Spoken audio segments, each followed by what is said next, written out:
कल्पना कीजिए एक ऐसा दिव्य क्षण जब आकाश में चमकता सूर्य केवल अपनी गति नहीं बल्कि समय की दिशा बदल देता है। एक ऐसा दिन जब प्रकृति के कण कण में ये संदेश गूंज उठता है कि अब अंधकार की पकड़ ढीली पड़ रही है और प्रकाश का प्रभुत्व बढ़ने वाला है। ठिठुरती सर्द हवाओं के बीच सूर्य की किरणें धरती को स्पर्श करती हैं, जैसे जीवन में नई चेतना फूंक रही हों।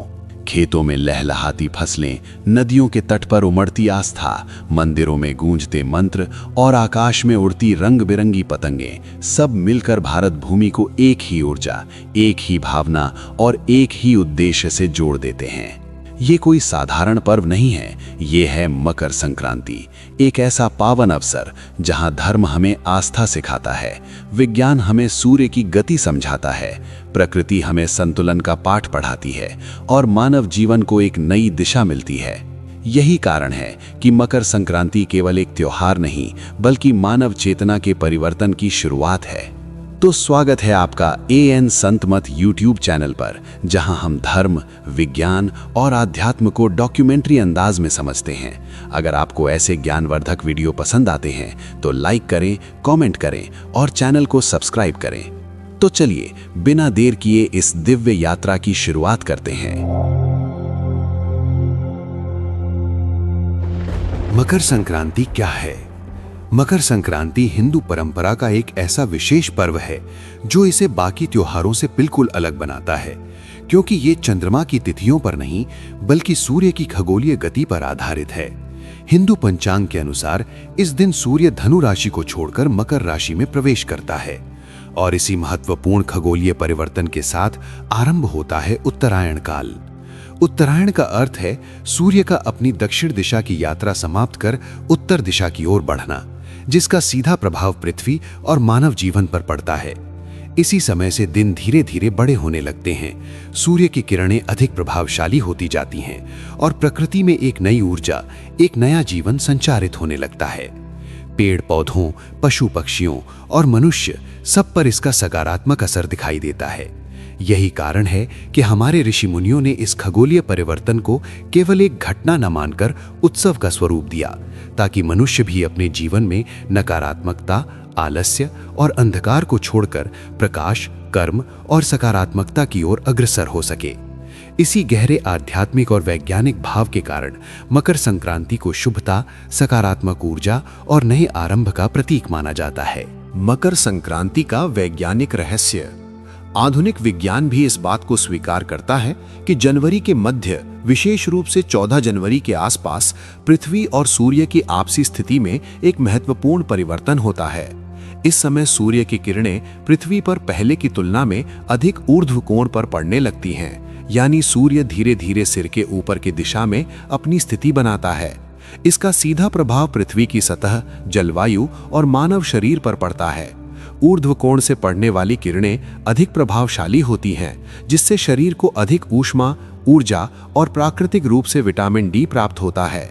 यही कारण है कि इस अवधि के बाद सर्दी की तीव्रता धीरे धीरे कम होने लगती है और वातावरण में गर्माहट का एहसास बढ़ने लगता है। वैज्ञानिक दृष्टि से देखें तो इस परिवर्तन के कारण मानव शरीर की मेटाबॉलिक गतिविधियां तेज होती हैं, रक्त संचार बेहतर होता है और मनुष्य स्वयं को अधिक सक्रिय, ऊर्जावान और सकारात्मक महसूस करता है। आश्चर्य की बात यह है कि जिन तथ्यों को आज आधुनिक विज्ञान समझा रहा है, उन्हें हमारे ऋषि मुनियों ने हजारों वर्ष पहले ही अनुभव और ज्ञान के आधार पर पहचान लिया था। और इसी खगोलीय परिवर्तन को समाज से जोड़ने के लिए उन्होंने इसे एक पर्व और उत्सव का स्वरूप दे दिया, ताकि मानव जीवन प्रकृति और ब्रह्मांड के साथ पूर्ण सामंजस्य में चल सके। तिल और गुड़ का रहस्य। मकर संक्रांति का पर्व केवल सूर्य के उत्तरायण में प्रवेश या कृषि उत्सव तक सीमित नहीं है। इसमें छिपा है जीवन जीने की कला और समाज के प्रति संदेश। इसका एक विशेष पहलू है तिल और गुड़ का आदान प्रदान, जिसे प्रसिद्ध कहावत तिल गुड़ खाओ मीठा मीठा बोलो में संक्षेपित किया गया है। सुपरफिशियली ये सिर्फ स्वादिष्ट भोजन प्रतीत होता है, लेकिन वास्तव में ये शारीरिक स्वास्थ्य, मानसिक संतुलन और सामाजिक संबंधों का प्रतीक है। तिल, जो शरीर को गर्मी देता है और ठंडी सर्दी में जीवन शक्ति बनाए रखता है, हमें ये याद दिलाता है कि जीवन में स्थिरता और सुरक्षा जरूरी है।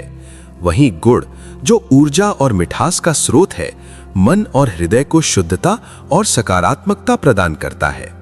लेकिन इसका महत्व केवल शारीरिक लाभ तक नहीं है, ये एक सामाजिक और आध्यात्मिक संदेश भी देता है। मकर संक्रांति के दिन तिल और गुड़ का आदान प्रदान परिवार और पड़ोसियों में मिठास और मेलजोल बढ़ाने का माध्यम है।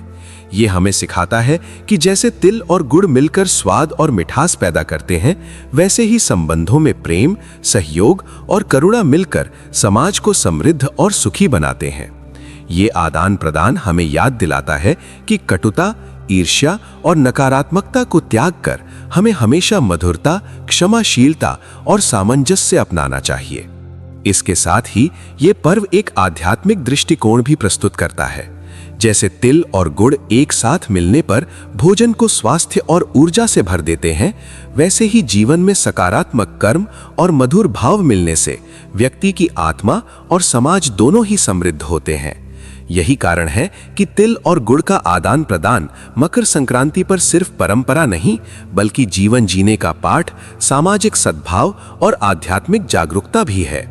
ये हमें याद दिलाता है कि छोटे छोटे कर्म और सरल परंपराएं भी हमारे जीवन और समाज में अद्भुत सकारात्मक परिवर्तन ला सकती है। धार्मिक और आध्यात्मिक महत्व। हिंदू शास्त्रों के अनुसार मकर संक्रांति का समय केवल एक खगोलीय परिवर्तन नहीं, बल्कि आध्यात्मिक जागरण का द्वार माना जाता है, क्योंकि इसी दिन से आरंभ होने वाला उत्तरायण काल देवताओं का दिन कहलाता है। शास्त्रों में वर्णित है कि इस अवधि में किया गया प्रत्येक शुभ कर्म, चाहे वो दान हो, जप हो, तप हो या पवित्र स्नान, सामान्य दिनों की तुलना में कई गुना अधिक फल प्रदान करता है। यही कारण है कि मकर संक्रांति के दिन गंगा, यमुना, गोदावरी जैसी पवित्र नदियों में स्नान का विशेष महत्व है, क्योंकि इसे आत्मा की शुद्धि और पुण्य संचय का माध्यम माना जाता है। इस दिन तिल, गुड़, घी, अन्न और कंबल का दान इसलिए किया जाता है ताकि न केवल शरीर को ऊष्मा मिले, बल्कि समाज में करुणा, सहयोग और समानता का भाव भी विकसित हो।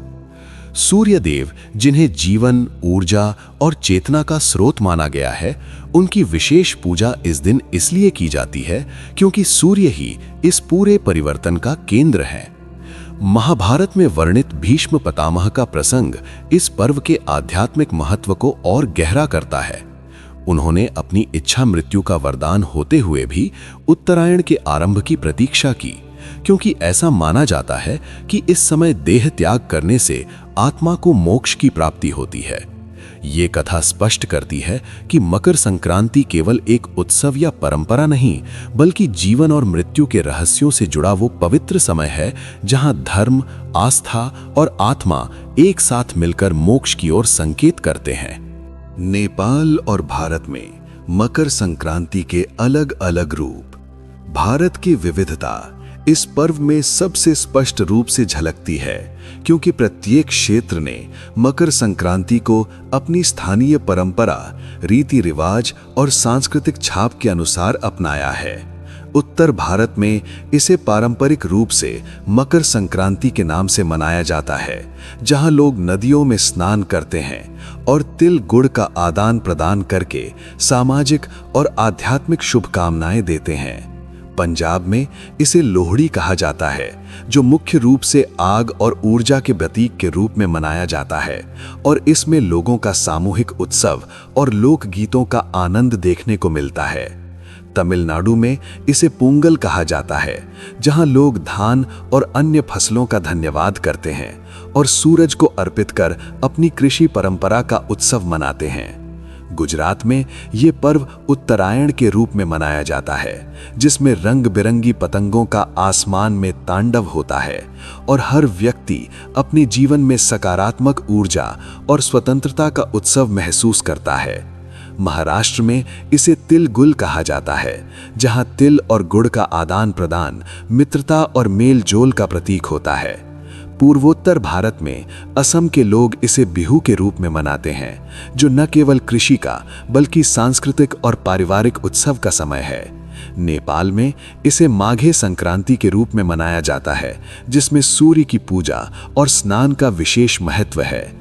भले ही इन सभी जगहों पर नाम, परंपरा और रीति रिवाज अलग अलग हों, लेकिन उनका भाव और संदेश एक ही है: अंधकार पर प्रकाश की विजय, जीवन में सकारात्मक ऊर्जा का आगमन और प्रकृति एवं मानव जीवन के बीच गहरे संबंध की अनुभूति।